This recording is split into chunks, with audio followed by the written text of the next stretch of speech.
Hey there, folks. I'm Mark, in affiliation with Spectrum Pulse, and it's Billboard Breakdown.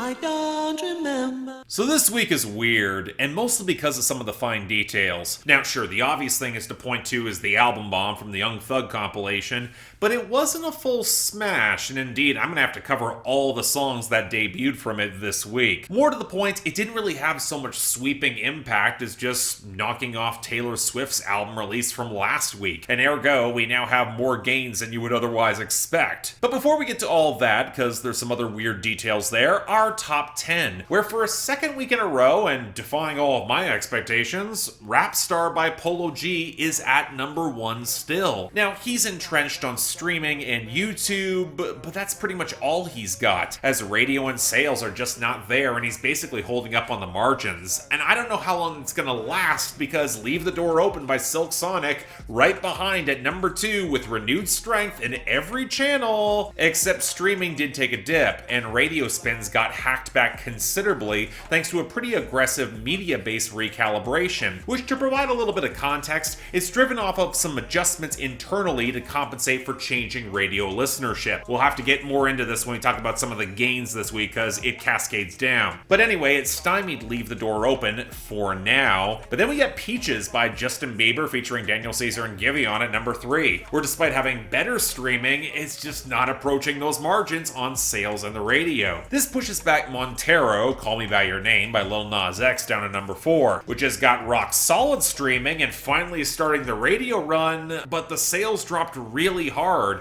as it looks like some of the hype is dying back. Next is Levitating by Dua Lipa featuring DaBaby, up a spot to number 5 on stable radio and gains in other channels, and that's just enough to edge out Save Your Tears by The Weeknd at number 6, where it lags on sales and streaming, and even with the Ariana Grande remix coming, it might be too little too late to make a pass for the number 1. Then, unfortunately as I predicted, Astronaut in the Ocean by Masked Wolf rose up to number 7. Yes, its rise is slow, but it's stable in all channels. It has more traction than I think anyone wants to admit. Helped move past Kiss Me More by Doja Cat featuring SZA, which only slid off its debut to number 8 because streaming is rock solid, the radio push is moving, and that's bad news for Up by Cardi B, now at number 9, down in all channels, and I don't even know what the title of that next album from her is, let alone when it's coming. Someone is fumbling the rollout here, and even if she can't tour immediately, this will be a problem if she loses some momentum. Finally, we got Driver's License by Olivia Rodrigo at number 10, just fading on radio naturally,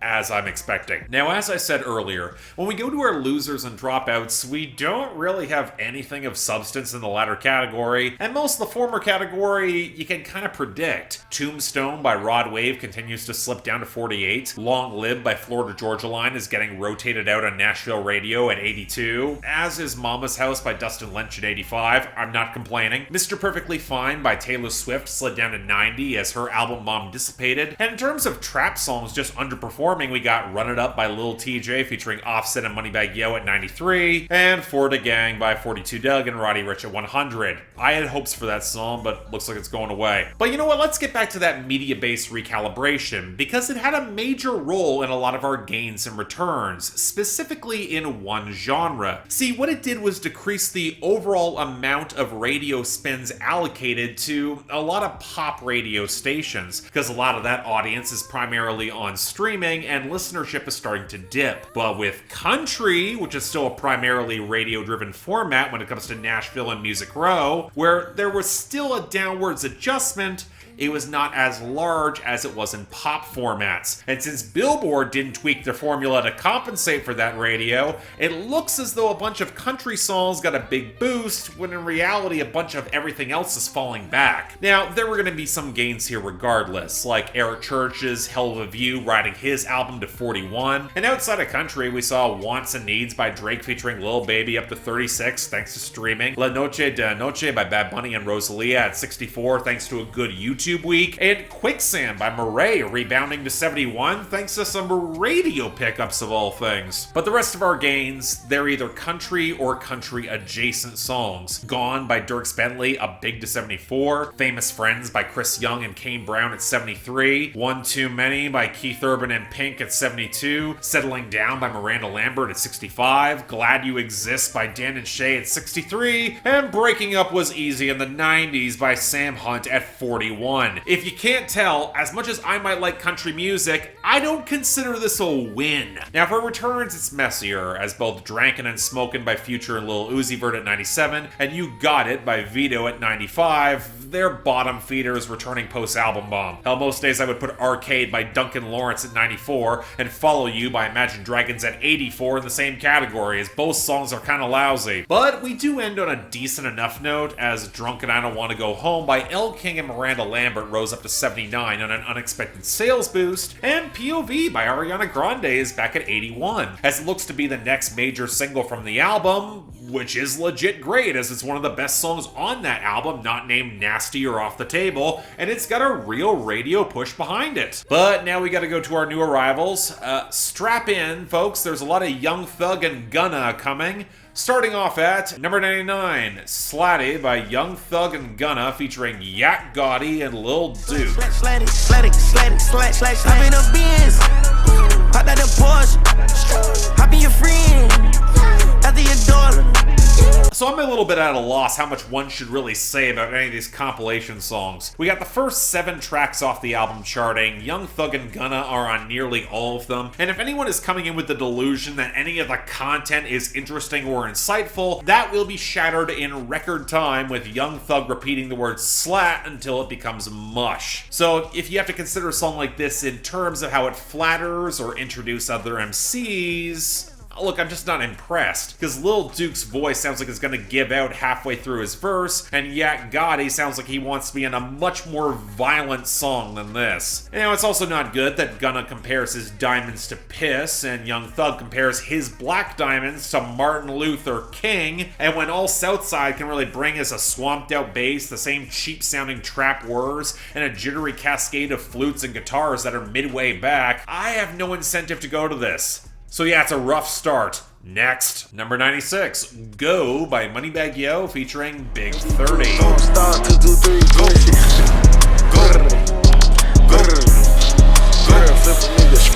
But turns out we're gonna have a momentary diversion from Slime Language 2 because we've got a new Moneybagg Yo single. And odds are he's probably gonna get some form of album impact next week. Just friggin' wonderful. And for the record, this is not that good at all either. I don't mind the production with the pianos and the bells, and I think the trap beat sounds fine enough, but it's supporting the very questionable talents of Moneybagg Yo, who, to inform all the ladies out there, he doesn't want you around your time of the month, and he has a weak pullout game, but still thinks he is a stand-up guy. And Big 30 is just generic as all hell and is drug running and shooting people, and is painfully clumsy integrating any sort of ad-libs. Now, knowing my luck, Moneybagg Yo is heading towards that album bomb. Any chance we can skip out on that for all our sakes? Because I somehow like this considerably less. It's not good. Let's move on. Number 91, Chasing After You by Ryan Hurd and Maren Morris. The love you were running from.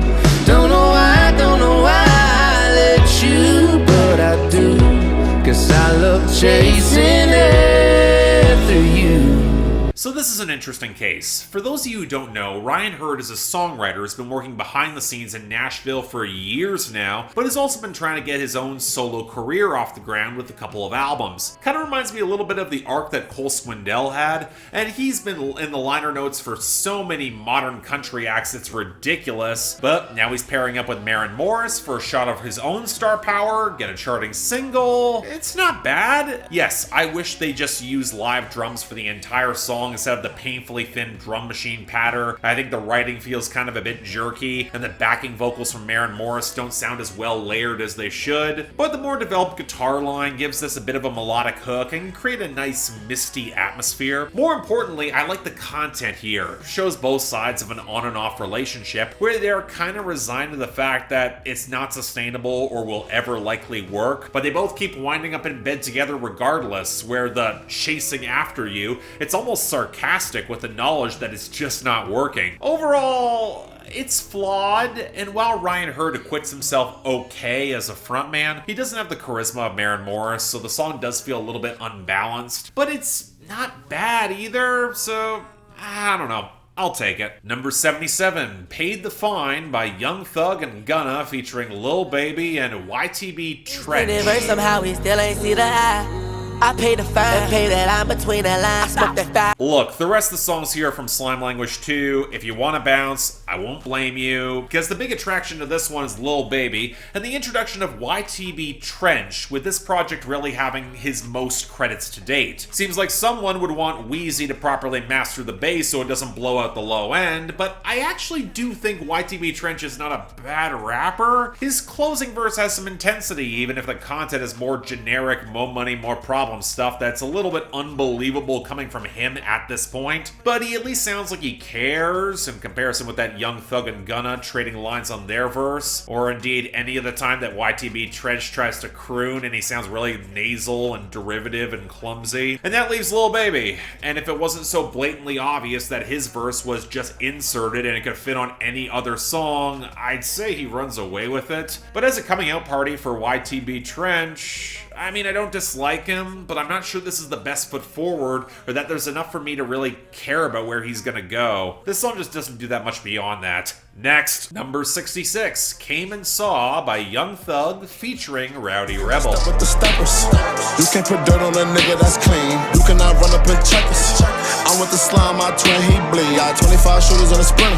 Brought brand new text with Glocks and beams. Now, this was a collaboration I heard got some larger attention outside of the project, mostly because verse from Rowdy Rebel after his release from jail, and as such there's some hype with a larger platform, and now he's got the hook and a verse here, and, well, outside of the percussion sounding really chalky and how messy that horn line is, I think Rowdy sounds pretty focused and sharp for this sort of content, and he can command the atmosphere. I mean, kind of a shame he's only got the one abortive verse that bleeds into Young Thug ad-libbing into a verse that takes a little bit of time to get going, but it's also one of those cases where Thugger doesn't have an obviously bad or embarrassing line outside of maybe that A&W reference. But overall, look, of the acts showcased thus far, I think Rowdy has the most potential. I'd be interested to hear more from him. I just wish I liked everything else around him. That's all. Number 59, Proud of You by Young Thug featuring Lil Uzi Vert and Young Kayo. I said this in a rolling trade. I am a Splistonian. Look how big this rollie is. You know, for a song all about flexing, it does make sense to get Lil Uzi Vert for the hook and a verse to complete the gauzy, empty vibe. And, you know, credit where it's due, playing off the faded synths, off the sharper percussion, which has got more atmosphere than a lot of the production Uzi's been working with, plus a pretty good hook from him. I think this mostly comes together. I mean, I really don't like how on his verse he talks about a girl giving him head so hard that she starts crying, and once again the brand name porn is beyond basic, and I really think the transition into Young Kayo's verse feels sloppy as all hell and doesn't quite fit with the more relaxed vibe, but outside of all that, this isn't bad. Hell, with that hook it might actually wind up being memorable. We'll take that as you will. Number 46, Diamonds Dancing by Young Thug and Gunna featuring Travis Scott. Diamonds on my wrist, put the zippers on my kids, put your cocoa on my beach, put that fofo on his wig, then you pop and dip. You know, it's a really bad sign for what could be a big obvious single for Young Thug that he then goes to repeat the comparison of his black diamonds to Martin Luther King on the second line of the hook. Not only does it feel tasteless and gauche, it wasn't a good reference the first time. And it's kind of a shame because outside of that, the rest of the song is brand name porn, but it's not bad at it. Once again, content's forgettable for everyone, but when the song switches up for Travis Scott's humming for his verse, the production really ramps up in the atmosphere, and the piano behind the more textured trap percussion picks up some waves of synth, and it kind of warps the song in an appealing way. Kind of a cool vibe. And if the content was empty, it could work, but if your bad line is right in the middle of your hook, it's a lot harder to ignore. Sad to say, because outside of that, I think this is pretty decent. Man, it could have been better. Number 18, Ski by Young Thug and Gunna. Yeah, ski, yeah, let's go. Okay, obvious point about how this duo previously had a song called Hot that was successful. Now they got one called Ski, and it's one based on an ad-lib more than anything, given that the song doesn't really have a defined hook. But it's probably the best of what I've heard thus far. Yes, the bass again feels swamped out. Thanks a lot, Wheezy. And I'm still mystified at what Gunna really adds to any song that Young Thug could not replicate himself. But there's no obvious bad lines. The flows are mostly on point, and I actually really do like the production here with the bombastic arranged melody, with some of the flutters of guitar layering into a sharper trap groove that doesn't sound as cheap. I mean, I can't say there's much more beyond that. I don't know why they felt this song didn't need to have a proper hook, but if this was to become the hit from the album run, and given the video it probably will, I guess I'll take it. It's a fine track. And finally, number 12, Solid by Young Thug and Gunna featuring Some moral support from you right away.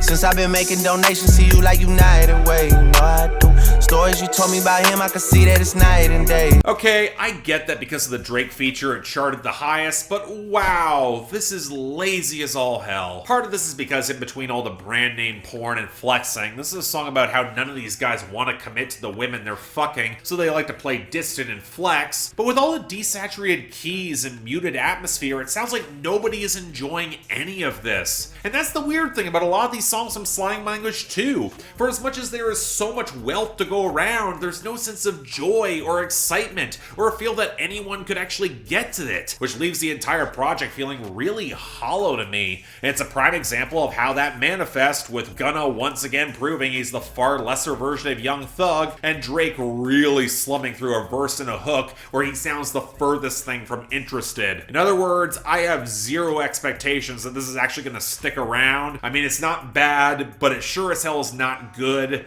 and I'd prefer it just goes away. And really, that might be the tagline of a lot of this week. It's not terrible, but the good moments were very few and far between. I think best of the week is probably going to go to Ski by Young Thug and Gunna, with Chasing After You by Ryan Hurd and Maren Morris as the honorable mention. But let's be real, with either of them, that's not saying much. In a stronger week, they would not get those spots. Now, worst of the week, I'm giving it to Go by Moneybagg Yo featuring Big 30, with dishonorable mention falling to Slatty from Young Thug, Gunna, Yak Gotti, and Lil Duke. I mean, I can say that the fallout from all this next week could be a relief, especially as we are not guaranteed that Moneybagg Yo album bomb will have to go down to the streaming, but I've been surprised before for both better and worse. But until all that, I'm Mark, you're watching Billboard Breakdown, affiliate of Spectrum Pulse.